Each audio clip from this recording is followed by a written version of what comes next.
पाठशाला में आप सभी का स्वागत है। पिछले पाठशाला में हम लोग पाषाण काल और सिंधु घाटी सभ्यता को पढ़ चुके हैं।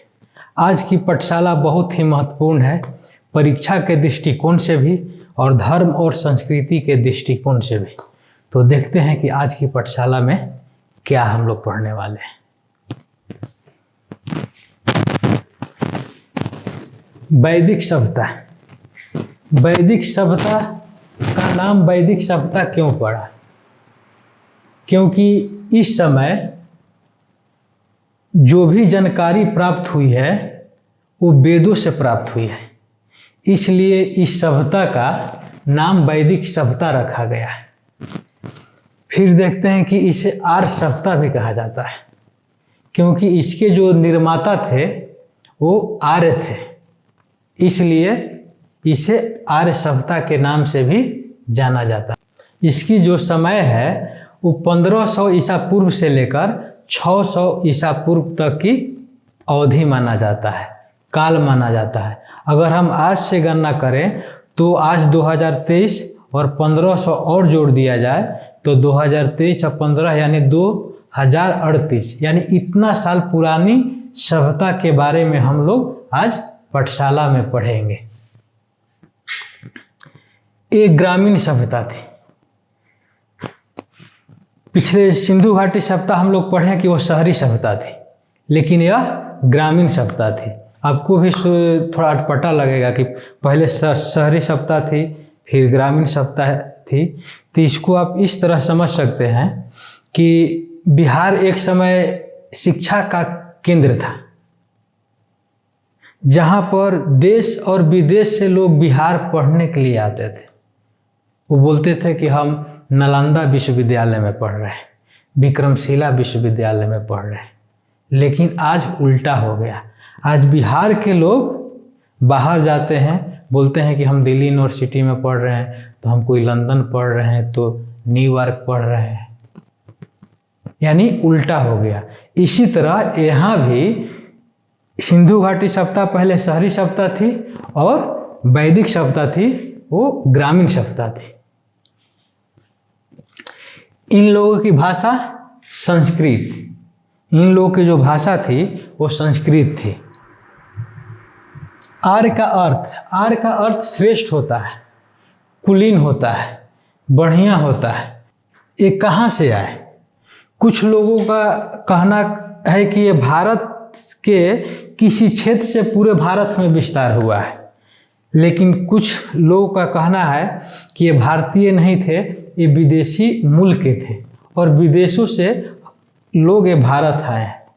तो जिनका मत है कि ये भारत के किसी क्षेत्र से पूरे भारत में इनका विस्तार हुआ, उसे भारतीय मत कहते हैं। और जिनको कहना है कि ये विदेशों से आए हैं तो उन्हें विदेशी मत कहते हैं। भारतीय मत में कहा गया है कि सिंधु प्रदेश से आए हैं। सिंधु प्रदेश मतलब क्या हुआ?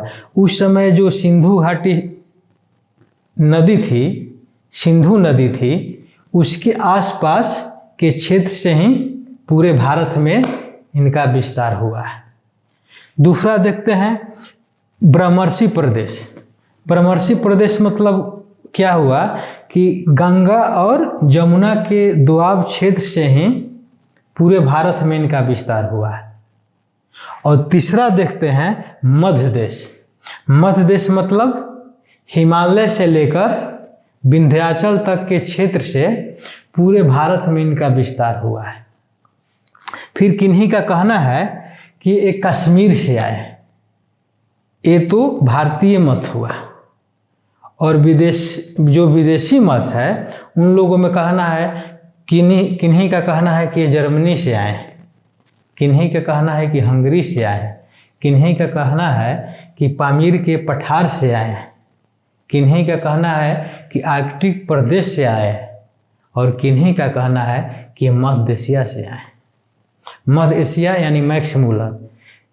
जो इनका जो कथन है, इन्हें लगभग सर्वमान्य माना गया है। लोगों की मत अलग अलग है, लेकिन मध्य एशिया का ही सबसे अधिक महत्व या माना गया है। फिर देखते हैं कि इसकी जानकारी का स्रोत हमें कहाँ से पता चलती है।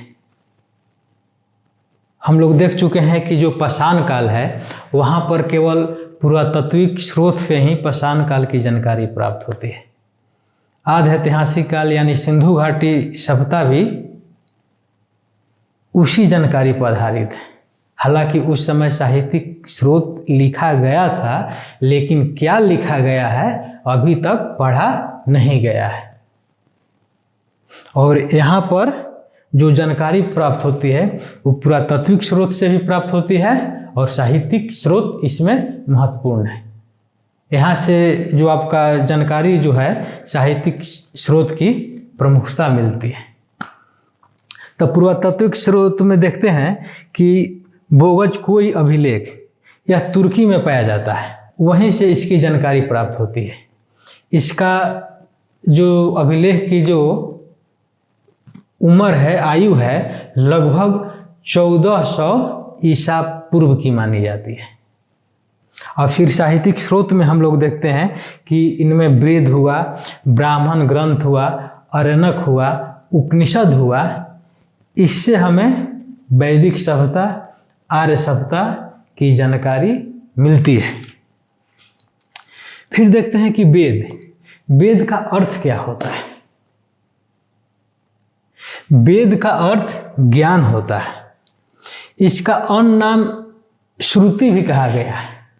श्रुति मतलब क्या हुआ कि वेद जो है, वेद का जो रचना है वो भगवान ने की है, कोई आदमी ने वेद का रचना नहीं की है, तो इसलिए इन्हें श्रुति कहा गया है। भगवान जो है सबसे पहले ऋषि महर्षियों को वेद के बारे में सुनाए थे। उसके बाद ऋषि महर्षि एक दूसरे को, लोगों को उस सुनाते गए और पीढ़ियां दर पीढ़ियां वो आगे बढ़ती गई। इसी को श्रुति कहा गया है। तो वेद को श्रुति साहित्य भी कहा गया है, यानी सुना सुनाया हुआ आगे बढ़ता गया। इसे औपरुष्य कहा गया है, यानी इसका निर्माण भगवान ने किया है। इसका निर्माण कोई आदमी नहीं किया है। फिर देखते हैं कि इसकी संकलनकर्ता वेद व्यास थे। वेद व्यास जो है वो वेद को संकलित किए 4 वेदों के रूप में, ऋग्वेद, सामवेद, यजुर्वेद, अथर्ववेद। और यहाँ से हम देखते हैं कि बहुत से ऐसा आपको जो शब्द मिलेगा जो आप जानते तो हैं लेकिन उसे समझ नहीं पाते हैं, यानी लोग उसको रटते हैं और बाद में फिर भूल जाते हैं। लेकिन यहाँ पर जितने भी आपको शब्द मिलेंगे मैं कोशिश करूँगा कि उसको आपकी भाषा में समझें, जिससे ये लंबा समय, मुझे उम्मीद है कि आप लोगों को आजीवन समय तक याद रहेगा। वेद का उपवेद। उपवेद मतलब क्या होता है? उपवेद मतलब सहायक वेद।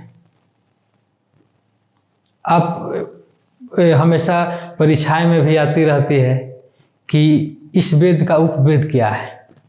उपवेद मतलब हुआ सहायक वेद। आप इस तरह इसको समझ सकते हैं कि अगर गंगा की आपको सहायक नदी पूछा जाए तो बिहार में क्या हुआ। अगर दक्षिण बिहार की बात करें तो सोन हुआ, पुनपुन हुआ, फल्गु हुआ, ये गंगा की सहायक नदी है।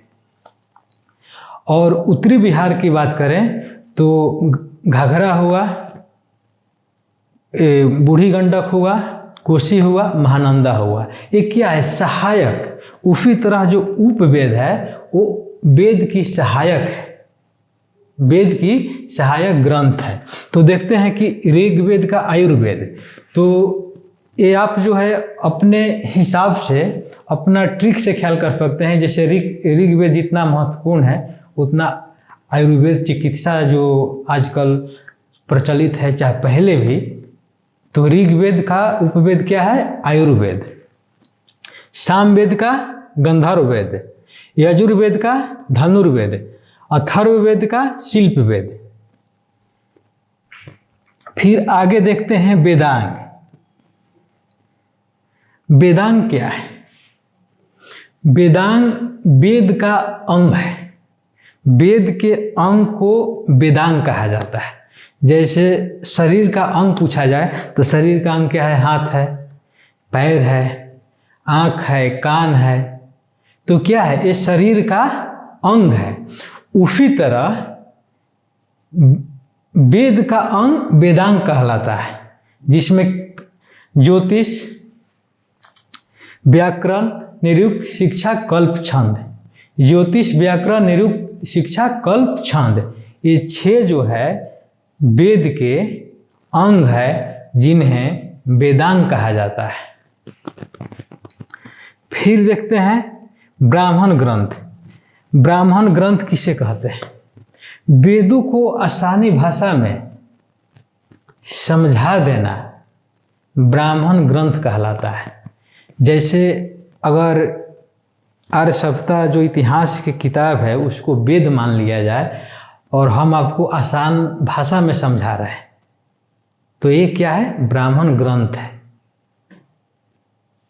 जो आसान भाषा में समझा दे। तो ब्राह्मण ग्रंथ क्या है? वेद को आसानी भाषा में समझाने के लिए जिस ग्रंथ का निर्माण हुआ है वो क्या है? ब्राह्मण ग्रंथ है। तो देखते हैं ऋग्वेद का ब्राह्मण ग्रंथ ऐत्रेय, सामवेद का पंचविश, यजुर्वेद का शतपथ, अथर्ववेद का गोपथ। फिर देखते हैं आरण्यक। आरण्यक मीन्स जंगल होता है।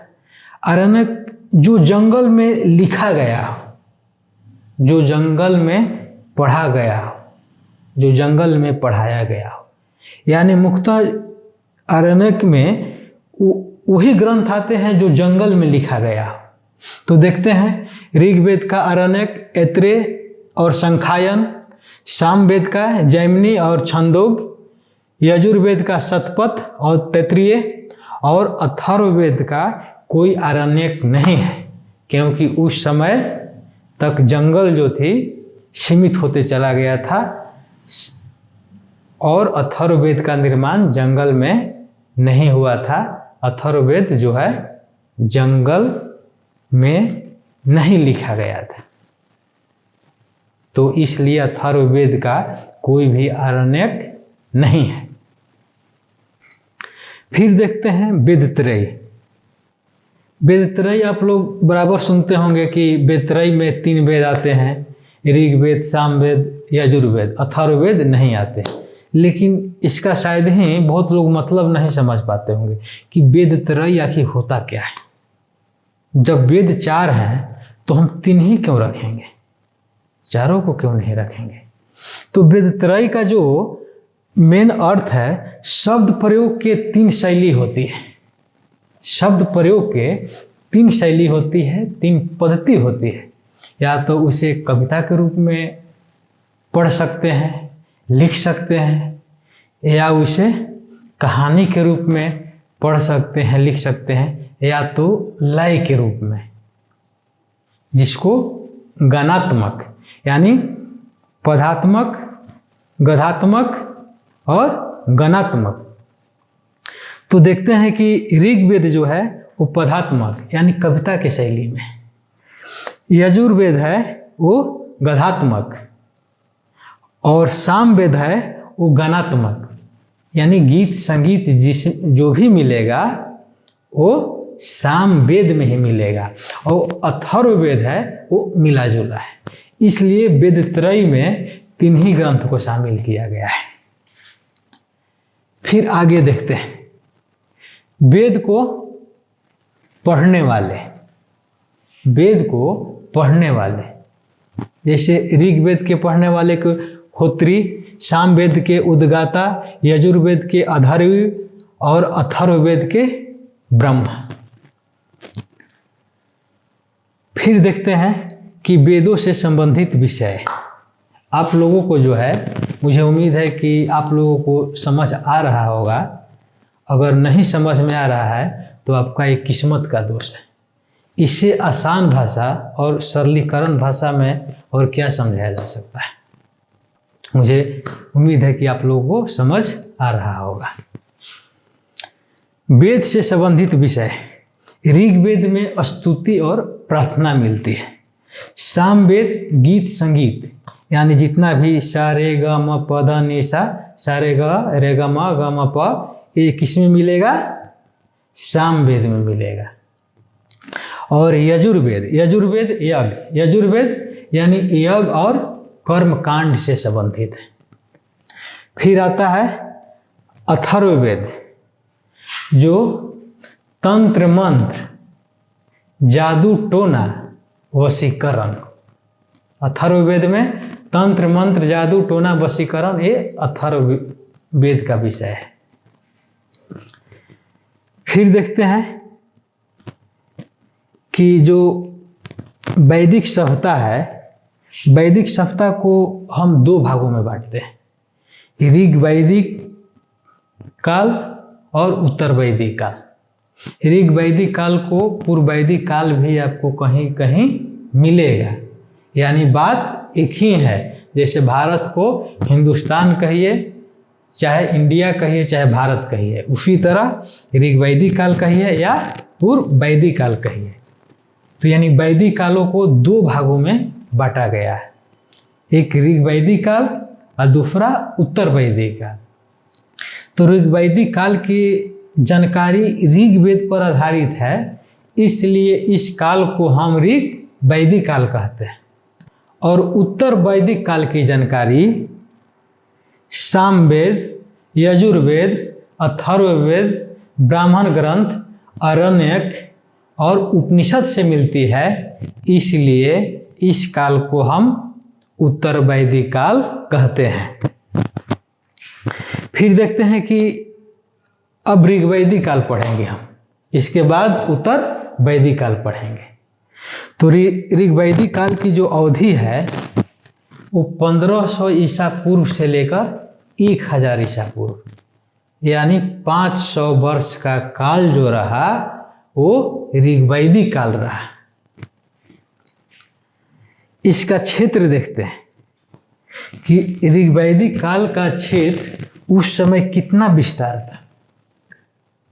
तो देखते हैं कि उत्तर में इसका क्षेत्र तुर्कमेनिस्तान, दक्षिण में अरावली पर्वत और पश्चिम में अफगानिस्तान और पूर्व में जो था पश्चिमी हिमालय, यानी जम्मू कश्मीर का क्षेत्र, पूर्वी हिमालय नहीं, यानी नॉर्थ ईस्ट वो सब का क्षेत्र नहीं, पश्चिमी हिमालय यानी जम्मू कश्मीर के क्षेत्र तक इसका विस्तार था। यानी देखते हैं कि उत्तर में तुर्कमेनिस्तान और दक्षिण में अरावली पर्वत, पश्चिम में अफगानिस्तान और पूर्व में पश्चिम हिमालय।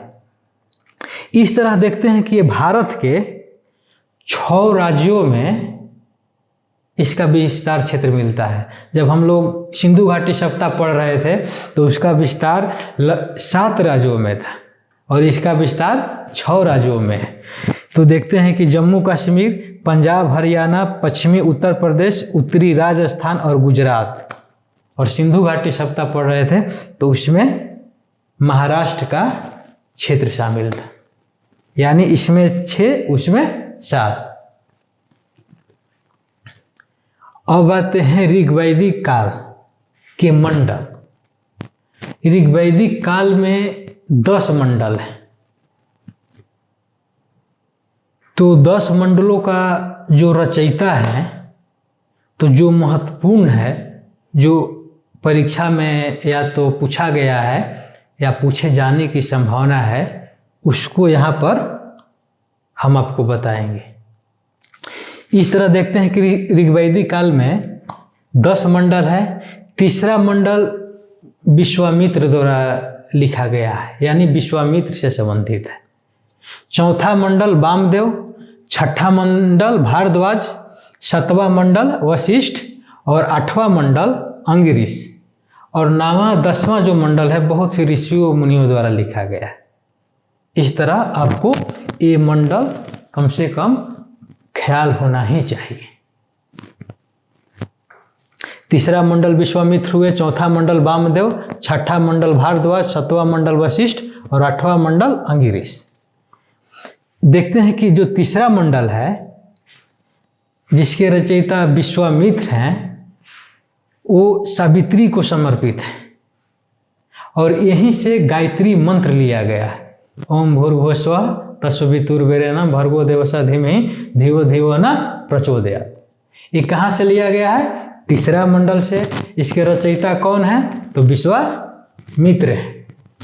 और ये जो प्रश्न है ये हमेशा आते रहता है, इसलिए जो भी यहाँ पर पढ़ाया जा रहा है ये सारा महत्वपूर्ण है। और एक महत्वपूर्ण जो प्रश्नों को ही आप लोगों को यहाँ पर बताया जा रहा है, इसलिए जो भी बताया जा रहा है वो सब पर आपको पकड़ होनी चाहिए, नज़र होनी चाहिए और उसे ख्याल रखना जरूरी है।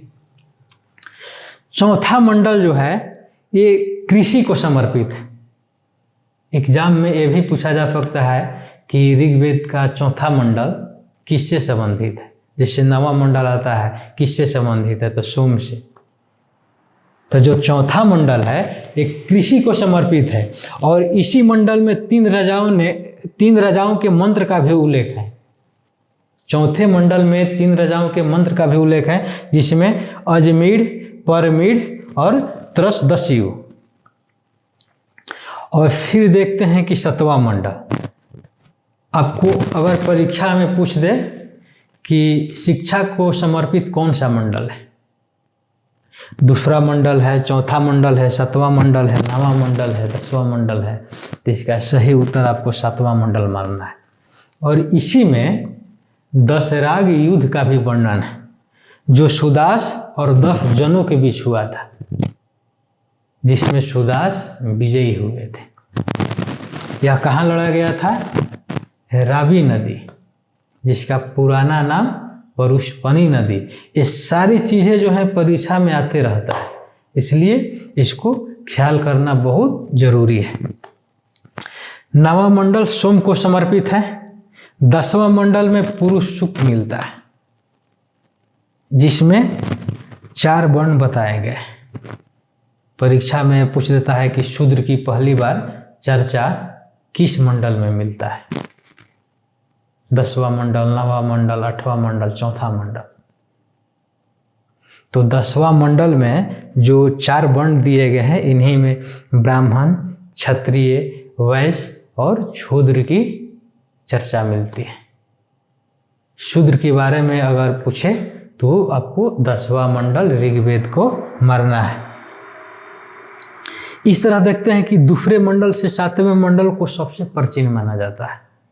10 मंडलों में दूसरा से लेकर 7वें मंडल को सबसे प्राचीन माना जाता है और बाकी के मंडलों को बाद में जोड़ा गया था, यानी वो सबसे पुराना और बाकी के जो मंडल है वो बाद में जोड़ा गया।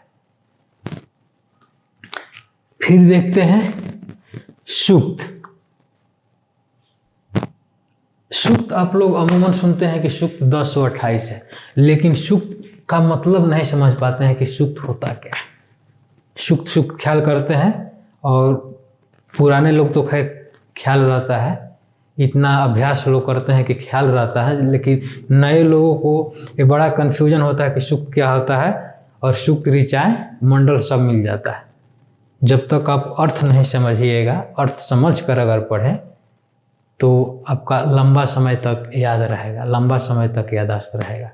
जल्दीबाजी पढ़ने में संतोष ज़्यादा मिलता है, लेकिन उसकी मारक क्षमता कम होता है। लेकिन समझ कर पढ़ने में संतोष कम मिलता है, लेकिन उसका मारक क्षमता ज़्यादा होती है। इसलिए रटना नहीं है, समझना है। सूक्त, सूक्त मंत्रों का समूह को कहते हैं। जैसे चाबी के समूह को या अंगूर के समूह को गुच्छा कहते हैं, जैसे जानवरों के समूह को झुंड कहते हैं, उसी तरह मंत्रों के समूह को सूक्त कहते हैं। और सूक्त कितने हैं?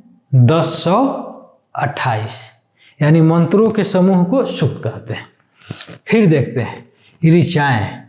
ऋचाएँ आप लोग पढ़ते हैं कि 10,462 है, कहीं 10,500 समथिंग, इसमें कुछ आगे पीछे भी आंकड़ा आते रहता है। तो लोग नहीं समझ नहीं पाते हैं कि ये ऋचाएँ जो है, ये ऋचाएँ है क्या। लोग ऋचाएँ पढ़ते हैं। ऋचाएँ वास्तव में मंत्र को ऋचाएँ कहते हैं। और मंत्र क्या है? जो मन से उत्पन्न हो।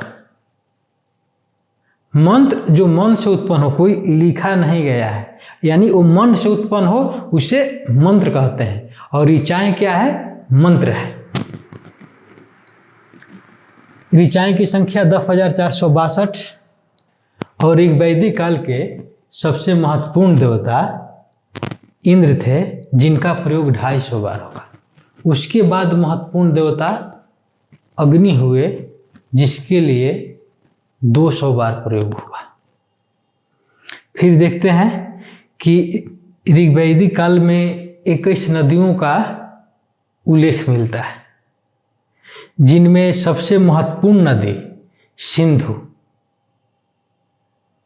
जिन्हें आर्थिक दृष्टि से बहुत महत्वपूर्ण है, जिसके लिए इन्हें हिरण्य भी कहा गया है, सिंधु नदी को। और पवित्र नदी है वो सरस्वती नदी, जिन्हें माते तमा, देवी तमा, नदी तमा के नाम से जाना जाता है। फिर देखते हैं कि सबसे जो पश्चिमी नदी है वो कुभा, जो काबुल में पड़ता है। ऐसे भी अफगानिस्तान में ऋग्वैदिक काल की 4 नदियाँ हैं। तो सबसे पश्चिमी नदी कौन सा है? कुभा। सबसे पूर्वी नदी कौन सा है? गंगा। और इसमें 21 नदियों में जो कुछ महत्वपूर्ण नदी है और उनका पुराना नाम और नया नाम देखते हैं। विपाशा को व्यास कहा गया है, अस्कनी को चिनाव कहा गया है, परशुपनी को रावी कहा गया है, वितस्ता को झेलम कहा गया है, सदानीरा को गंडक कहा गया है, शत्रुंजय को सतलज कहा गया है। इसमें जितना भी नदियाँ दी गई हैं सब महत्वपूर्ण है। वो सब कोई ना कोई एग्जाम में बराबर रिपीटेड होते रहता है। वीडियो लंबी ना हो, इसलिए आज की पाठशाला को विराम दी जाती है। और अगली जो वीडियो होगी उसमें देखा जाएगा ऋग्वैदिक काल से ही क्या उस समय पर्दा प्रथा था, बाल विवाह था, विधवा विवाह था। यानी ऋग्वैदिक काल के सामाजिक, आर्थिक, राजनीतिक, धार्मिक परिस्थितियों से हम लोग परिचित होंगे, बताया जाएगा। और मुझे कोशिश है कि एक वीडियो में देखते हैं कि पूरा हो पाता है या फिर दूसरी वीडियो और बनानी पड़ेगी। तो ठीक है, फिर मिलते हैं।